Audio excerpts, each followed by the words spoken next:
Selamat malam Bapak Ibu, Saudara-saudari yang dikasihi Tuhan kita Yesus Kristus. Terimalah salam dari HKBP Kernolong, HKBP tertua di Pulau Jawa. Sebelum kita beristirahat malam hari ini, marilah kita sejenak mendengarkan firman Tuhan. Kita mempersiapkan diri, marilah kita berdoa. Allah Bapa Tuhan kami bersyukur kepadamu, karena Engkau telah memelihara hidup kami, memberkati kami bekerja sepanjang hari ini. Saat ini kami mau merenungkan firman-Mu. Kami mohon kuasa Roh Kudus memampukan kami mengerti dan menghayati firman-Mu dan beroleh kuasa untuk mempedomani firman-Mu di dalam kehidupan kami. Dalam nama Yesus kami berdoa. Amin. Renungan malam bagi kita sesuai dengan nas bacaan malam dalam Almanak HKBP yang tertulis dalam kitab 1 Samuel pasal 24. Ayat 13 hingga ayat 23 sebagai ayat pembimbing renungan, yaitu ayat 18. Beginilah firman Tuhan. Katanya kepada Daud, "Engkau lebih benar daripada aku, sebab engkau telah melakukan yang baik kepadaku, padahal aku melakukan yang jahat kepadamu." Tema renungan kita adalah waspadai belenggu kedengkian. Sahabat renungan malam Salum, ketika Daud berhasil merubuhkan dan memenggal kepala Goliat, si manusia raksasa, pemimpin pasukan bangsa Filistin, bangkitlah semangat pasukan Israel menyerang pasukan Filistin. Dan pada hari itu, pasukan Israel beroleh kemenangan yang sangat besar atas musuh bebuyutan mereka, yaitu bangsa Filistin. Pada hari kemenangan itu, Daud dielu-elukan oleh para prajurit Israel, juga dikagumi oleh Raja Saul, terutama sangat dikagumi oleh rakyat Israel. Pada perayaan kemenangan itu, ketika rakyat menyongsong para pasukan Israel pulang dari medan pertempuran, kaum perempuan Israel menari-nari sembari bernyanyi berbalasan, mengelu-elukan si pahlawan muda Daud. Dengan nyanyian, Saul mengalahkan beribu-ribu musuh, tetapi Daud berlaksa-laksa. Tertulis dalam 1 Samuel 18 ayat 7. Mendengar nyanyian rakyat itu, timbullah iri hati dan kedengkian besar di hati Saul terhadap Daud. Dan kedengkian itu berubah menjadi kemarahan besar dan nafsu untuk membunuh.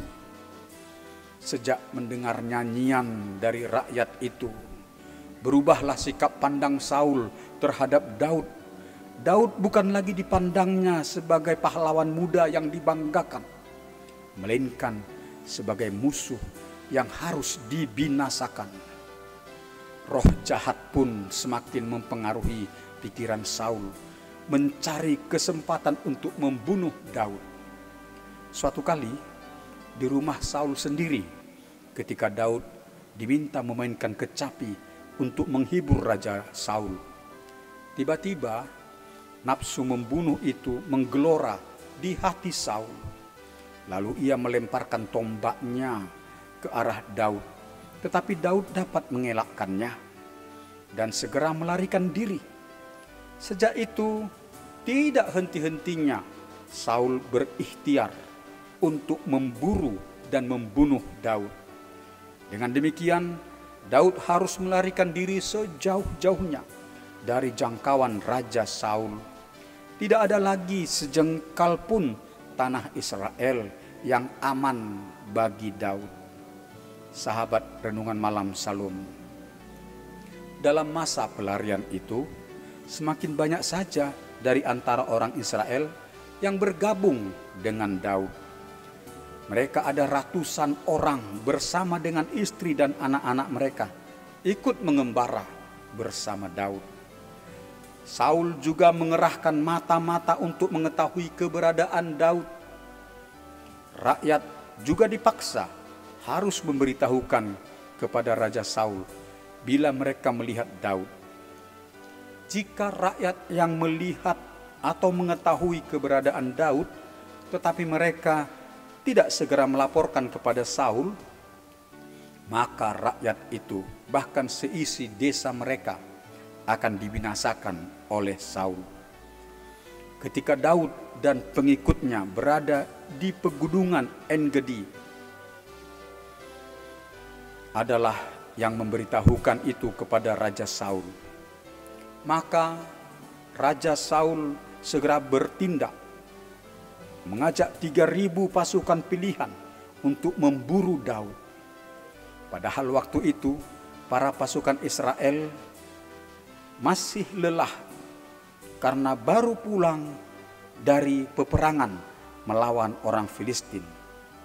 Kematian Daud menjadi target utama dari program Raja Saul. Ketika Raja Saul masuk ke dalam sebuah gua untuk membuang hajat, Daud ada bersembunyi di dalam gua itu.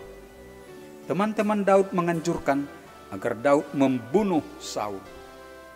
Tetapi Daud tidak mau melakukan hal yang jahat kepada Raja Saul. Daud berpendapat karena Saul adalah raja yang diurapi oleh Allah. Daud takut akan Allah.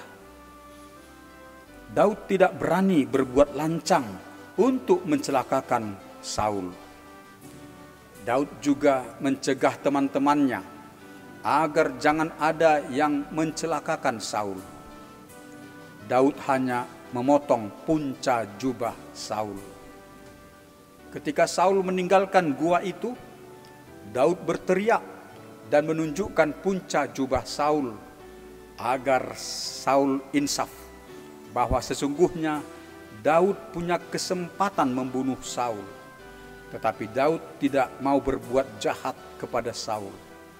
Saat itulah Saul mengatakan kepada Daud, "Engkau lebih benar daripada aku, sebab engkau telah melakukan yang baik kepadaku, padahal aku melakukan yang jahat kepadamu." Tetapi sayangnya Saul itu tidak berupaya bersungguh-sungguh untuk mengalahkan pengaruh jahat dan kedengkian itu. Itu sebabnya keinginannya untuk membunuh Daud kambuh lagi.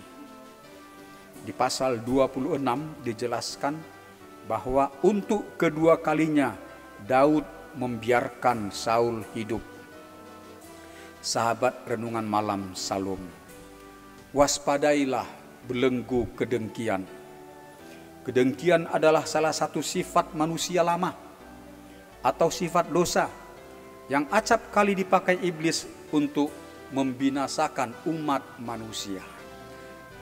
Iblis yang licik dan penuh tipu daya itu selalu berupaya hendak menghidupkan kembali benih iri hati dan kedengkian di hati kita manusia, agar kita merasa iri dan dengki terhadap teman yang berhasil, iri dan dengki mendengar orang yang mendapat pujian, atau mendengar orang atau melihat orang yang mendapat penghargaan karena keberhasilannya. Lalu kedengkian itu membelenggu hati kita dan menumbuhkan nafsu kejahatan untuk menyusahkan atau mencelakakan orang yang berhasil itu. Jika hati kita terbelenggu kedengkian, maka kita pun menjadi pelaku kejahatan terhadap teman yang kita dengkii itu. Kita harus melawan dan mengalahkan segala tipu daya iblis. Kita harus melawan sifat-sifat jahat. Tetapi buah-buah roh, antara lain kasih, sukacita, damai sejahtera, kesabaran, kemurahan, itulah yang harus nyata kita kerjakan dalam kehidupan kita sehari-hari. Daud menjadi teladan bagi kita. Ia senantiasa bersikap takut akan Tuhan dan senantiasa berbuat kasih atau kebaikan. Pengajaran kasih dari firman Tuhan harus menjadi pedoman perilaku hidup kita, agar kita senantiasa melakukan kasih kepada sesama kita. Dengan kekuatan kasih itu, kita membuang pengaruh-pengaruh kedengkian. Kita senantiasa berbuat kebaikan. Demikianlah renungan bagi kita malam hari ini. Tuhan memberkati kita. Marilah kita berdoa. Kami bersyukur dan memuji nama-Mu ya Allah Bapa kami, karena kami telah mendengar firman-Mu. Bimbing dan teguhkan hati kami dengan kuasa Roh Kudus, agar kami membuang sifat iri hati dan kedengkian. Kami harus mengasihi sesama dan berbuat kebaikan dan damai sejahtera bagi orang di sekitar kami. Ya Allah Bapa, berkatilah jemaat-Mu yang sakit, yang dirawat di rumah sakit atau yang dirawat di rumah, agar mereka sembuh dari sakit mereka. Berkati dan lindungi semua pelayan kesehatan di rumah sakit dan di klinik-klinik, agar mereka sehat dalam menjalankan pelayanan kesehatan bagi para pasien. Hiburkanlah orang-orang yang berduka, menangkan mereka atas pergumulan hidup mereka. Berkati, tolong mereka agar mereka bersuka cita dan bersyukur memuliakan Engkau. Pelihara hidup kami dalam istirahat malam hari ini, dan Engkau menjauhkan mara bahaya dari kami. Bangunkan kami esok pagi, berkati kami melaksanakan pekerjaan dan usaha kami, agar kami memperoleh hasil pekerjaan kami. Anak-anak kami juga Engkau berkati dalam kegiatan belajar mereka. Terpuji Engkau Tuhan yang Maha Pengasih. Dalam nama anak-Mu Tuhan Yesus Kristus kami berdoa. Dengarlah doa kami. Amin. Anugerah Tuhan kita Yesus Kristus, kasih setia Allah Bapa, dan persekutuan dengan Roh Kudus memelihara hidup kita selama-lamanya. Amin.